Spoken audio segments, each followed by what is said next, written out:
finally got the chance to watch Dune 2 again, so let's talk Dune 2 again.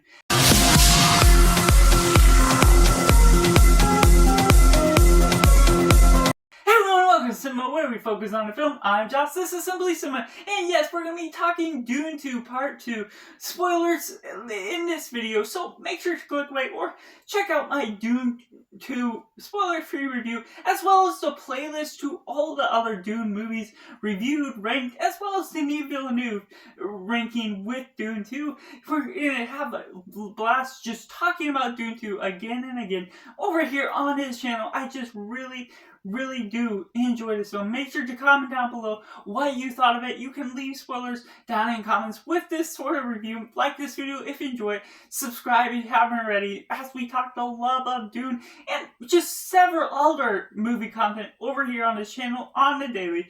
Make sure to check out some of my other videos, but going right into it, let's just talk about Denis Villeneuve's directing. It's just spectacular what he has pulled off. A childhood vision for the love of this book that guaranteed. It was written and released in August 1965, and so given during that time, the Chosen One scenario, that trope is really started way back then, before Star Wars, before all these other things. It's a big inspiration to certain stories we love and know today, and so bringing that to this modern day tale, it just almost feels like a trope. But to take into note that this was possibly the first idea of the Chosen One, but also in its own turn, prophecy, and adding all of this lore, all of this culture behind Paul Atreides himself, known to be the Chosen One or Muad'Dib. What they're doing with his character throughout this, Timothée Chalamet having such one of his best performances. He's done so many great careers in his past in different films, but this might be one of his best, if not the best, that he has done. I enjoy what he has, his on-screen presence. When he's sad, you feel the emotion. When he is demanding, he really fills up the screen, fills up the emotions of what this story has to bring as the Muad'Dib, and just his struggle, his inner struggles against wanting to become the Muad'Dib at first, because there's all of this religious aspects to this film, and Stilgar specifically, Javier Bardem, that character, his acting is so stunning for what this character is asking. Just this religiousness, essentially, that is all into the idea that Paul is the Muad'Dib, that Paul is going to save them, and what they have all to bring with that is so enriching and consistent with this film.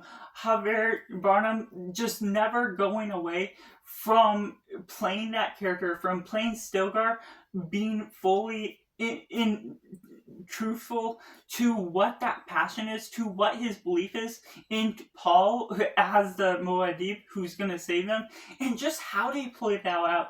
It's always on board with the pacing of this film. And just to begin with, the beginning of this film starts out with an action sequence. Obviously, the first film, or part one to this book, is just a slower paced thing, but it builds up the culture, builds up the characters in a nice rounded way that I still love that film for.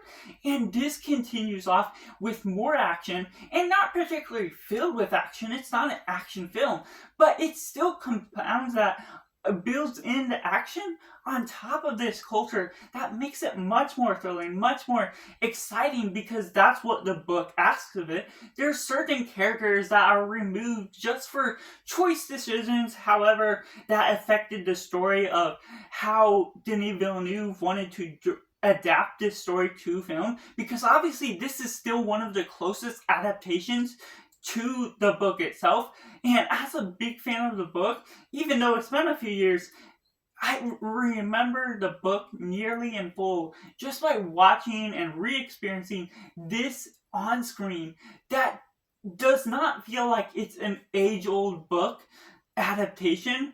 It just feels like this modern take that should not be as good as it is for how old it was written, but of course there's still grand ideas which stand the test of time for when it was written, for how well they reimagined it into this adaptation while also being true to most aspects of the book. I just really adored what Denis Villeneuve brings to the table. Zendaya as Chani is spectacular. Her not being a believer into Paul right away and having that split cause between believers and unbelievers, how they have Chani sort of as the leader of that in a sense, while still being a lover to Paul, and their on-screen chemistry is fantastic. What they have, the relational dynamics feels authentic to how this story plays out. You feel the emotions on top of the beautiful cinematography that combines this film together. It's just spectacular how well they pace this film for being nearly 3 hours and almost feeling undeserving of being so short in a sense. But what I particularly stands out about this film that I was thinking about while I was watching this film is this is a 3 hours film that it felt 5 hours at time, because certain times I can be distracted in my mind during certain movies or even good movies just for the sake of what it inspires me of or what it makes me reflect on.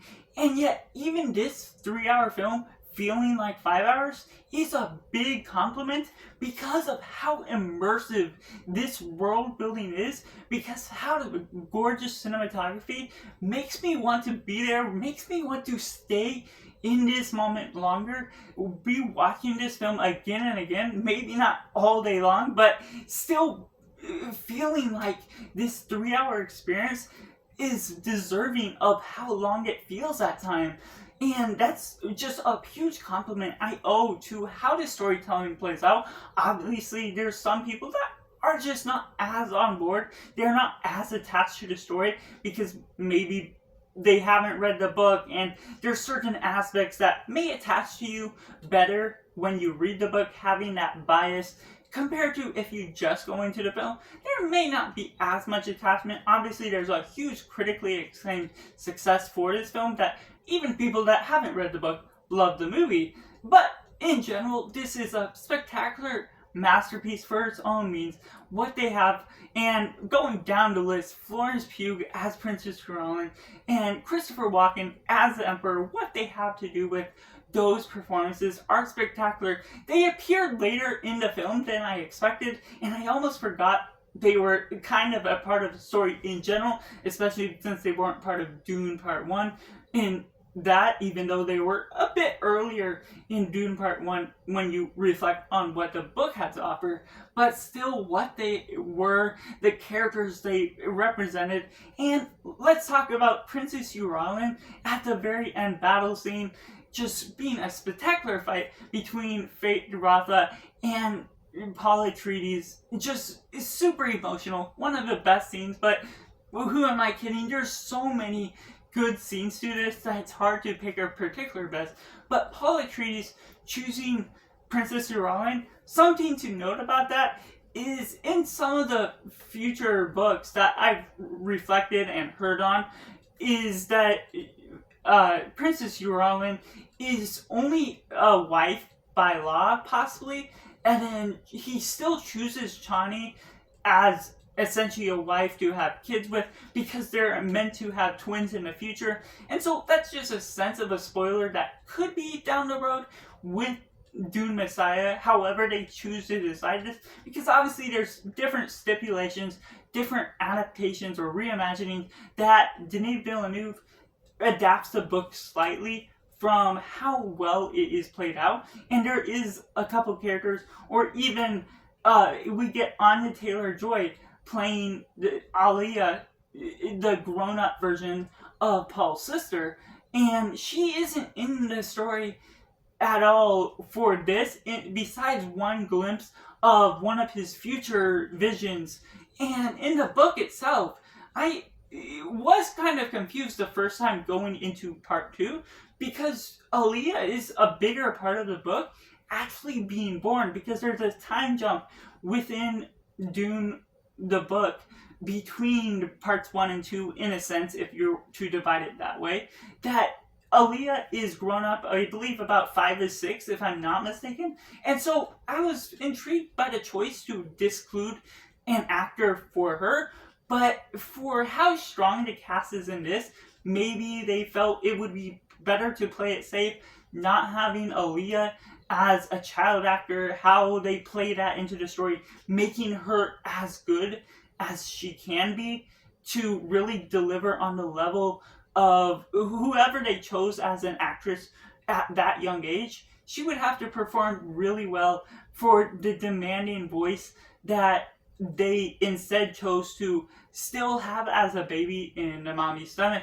And what they have to do with that, it still pulls off the idea effectively. It tells the narrative story that she gets the power from the water poison. That, speaking of which, is a really spectacular scene. Rebecca Ferguson as the mother of Paul is just still really great. She's sort of set a little bit off to the side just in this, but still a great performances for as much as she shows up. And having Aaliyah, even if just mostly the idea, just playing into effect for talking to Paul, talking to the mother and in the mother's womb, what they have to do with that, and then Anya Taylor-Joy being part of the vision. It's going to be intriguing to see once they do direct Paul, the Dune Messiah, if they still use Anya Taylor-Joy, how that plays off in Dune Messiah. I haven't read the book yet, but that's going to be an intriguing piece of predicting what's to come with Dune Messiah, taking place around 10 years later from what I believe the story is surrounding. And so just what they have to do with that, it's going to be interesting to see the future of what that all brings. And then we have Dave Bautista just giving a great performance, and yet you almost forget about this character for how big this film is and how bold all of the other characters stand out, especially with Princess Yorlin, the Emperor, and Fade Rotha coming into play, being new characters to this narrative. And you almost forget about Dave Bautista playing Radam in this role, and still he has a remarkable performance. The shouting or certain things where he's demanding, and he has certain aspects where he fails at different moments, and yet you still really enjoy his on-screen presence. Once he's there, you almost forget he's there. Yet it's just, once you reflect on this film as a whole, he still brings a great scope and is essential to the plot for as much as he is in the film, even if it is much less than part 1. He has a great on-screen presence and is essential to what the story is asking this film to be.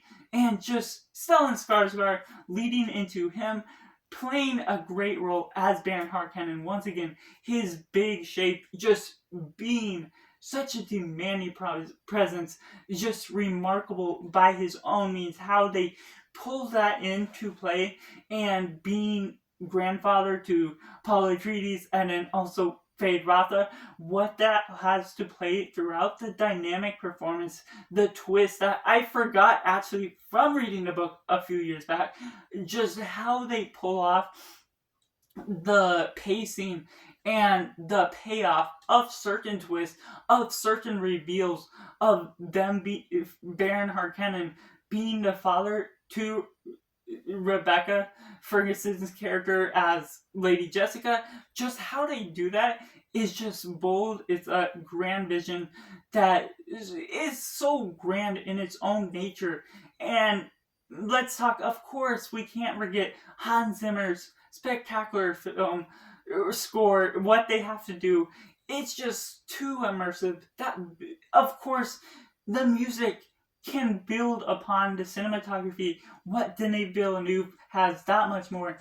Even if Denis Villeneuve is a great director, you cannot have as grand of a film without all of these other components, with all of these actors and actresses and all the producers making this to be such a spectacular film, and the editing, the storytelling, the aspects, the writing, and just so much about this film. I just have to applaud the entire cast, the entire studio for what they pull off for this film, and just having all these black and white scenes and these color scenes that are much more vibrant, making every visual stand out as a piece of art, compiling this together to make a 3-hour piece of art that I just cannot forget, cannot embrace this enough, that I hope to at least go to the theater one more time for it. But I know even at home, watching it on my 43-inch screen that I have at least right now, it's going to be so bold, just as immersive, and so great in the experimental phase that this is so great. And Denis Villeneuve, his next film is going to be something different than Dune Messiah, and so I might predict in a future video when Dune Messiah may be coming out following along the lines of that, as well as the idea of Dune Messiah the book taking place events 10 years later. Maybe they're using the actors, having them grow up a bit to portray what they look like in real life 10 years or even 6 years, and just so it makes the editing and costumes a little bit easier than just putting full-on makeup to age them as a whole. But that's just all that I have to say about it right now as I'm going into the talk. I hope you enjoyed this casual, laid-back discussion about it. And if you want to see more of these in the future for other movies or other things I'm passionate about, let me know that down in the comments below. Make sure to like this video, leave your comments down below, and subscribe if you haven't already to join this film culture community all together. So that's just all. Thank you for watching. Bye for now.